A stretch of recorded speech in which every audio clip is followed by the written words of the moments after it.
Hi friends, இன்றைக்கி வந்து ஒரு சூப்பரான மீன் குழம்பு தான் பண்ண போகிறோம். வாங்க, அதுக்கு தேவையான மீனெல்லாம் கட் பண்ணி வச்சுருக்கேன். அதுக்கு இந்த மீன் குழம்பு பண்ண தேவையான பொருட்கள் இவ்வளவு தான்.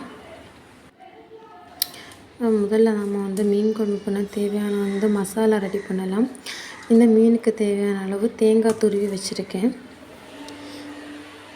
அதுக்கு தேவையான மசாலா போடலாம். நான் வந்து ஒரு 1.5 கரண்டிலிருந்து 2 ஸ்பூன் அளவு மல்லித்தூள் போடணும்.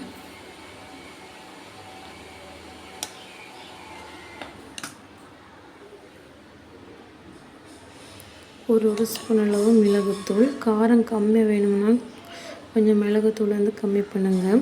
ஒரு 3/4 ஸ்பூன் மஞ்சள் தூள்,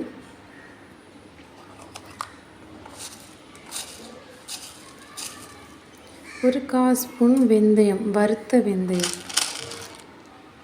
ஒரு 1/4 ஸ்பூன் நல்ல மிளகு, ஒரு ஸ்பூன் பெருஞ்சீரகம், சோம்புன்னு சொல்லுவாங்கள்ல அது. நாம் ரெடி பண்ண இந்த மசாலா எல்லாமே ஒரு அடுப்பில் ஒரு கடாயை வச்சுட்டு நல்லா ஃப்ரை பண்ணி எடுக்கணும்.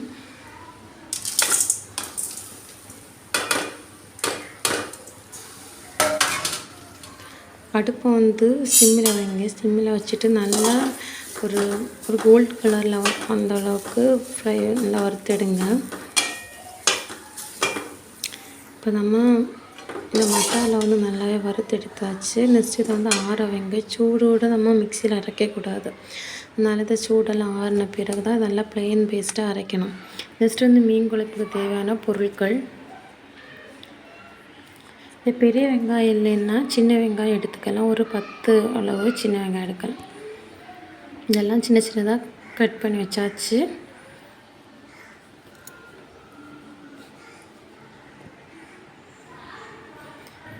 நெக்ஸ்ட்டு வந்து நம்ம ரெடி பண்ண அந்த மசாலா வந்து ஆறி இந்த மிக்சியில் நல்லா ஆட்டி எடுத்துட்டேன்.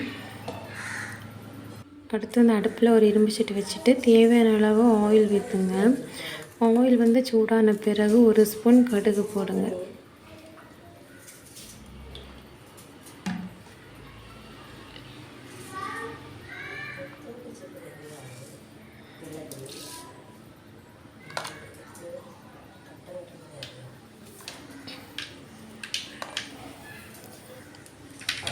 கடுகெல்லாம் பொட்டின பிறகு வந்து ஒரு கொத்து கருவேப்பிலை போடுங்க.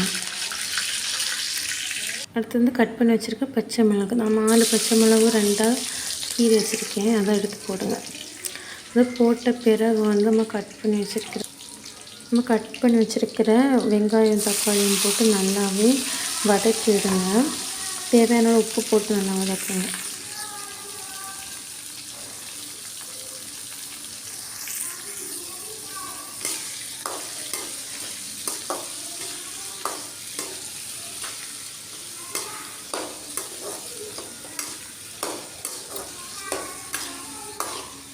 இது ஒரு 5 மினிட்ஸ் கைவிடாமல் வதக்கிட்டு நம்ம கட் பண்ணி வச்சுருக்கிற மேங்கோ எடுத்து அதில் போட்டுட்டு கொஞ்சம் வதக்குங்க.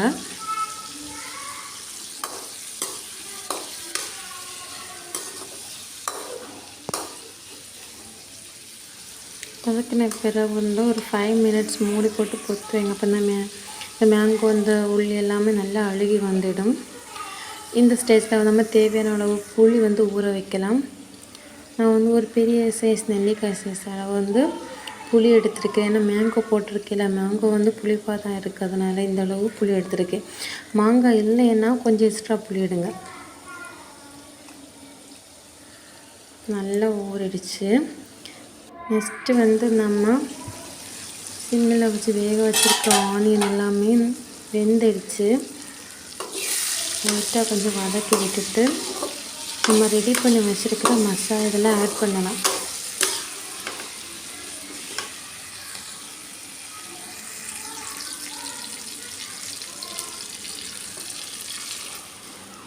மசாலா இதில் போட்டுட்டு மிக்சியில் கொஞ்சம் தண்ணி ஊற்றி அலம்பி இதில் ஊற்றுங்க.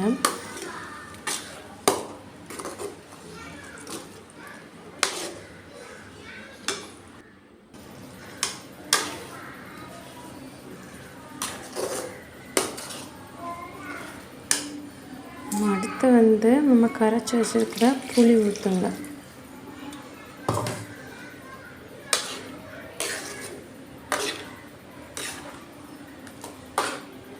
தேவையான அளவு தண்ணி ஊற்றிட்டு நம்ம ரெடி பண்ணி வச்சுட்டு புளி தண்ணி எடுத்து ஊற்றுங்க. இவ்வளோதான் இந்த கறியோட மொத்தமான டீட்டெயில்ஸே. புளி தண்ணி ஊற்றியாச்சு. புளி தண்ணி ஊற்றிட்டு கொஞ்சம் கிண்டி விடுங்க. லைட்டாக இந்த குழம்பு கொதிக்கணும். இந்த கொதிக்கணும்னா பதக்கூடு லைட்டாக ஒரு கொதி வர மாதிரி இருந்த டைமில் நம்ம கட் பண்ணி க்ளீன் பண்ணி வச்சுருக்கிற மீன் துண்டு எடுத்து போடுங்க.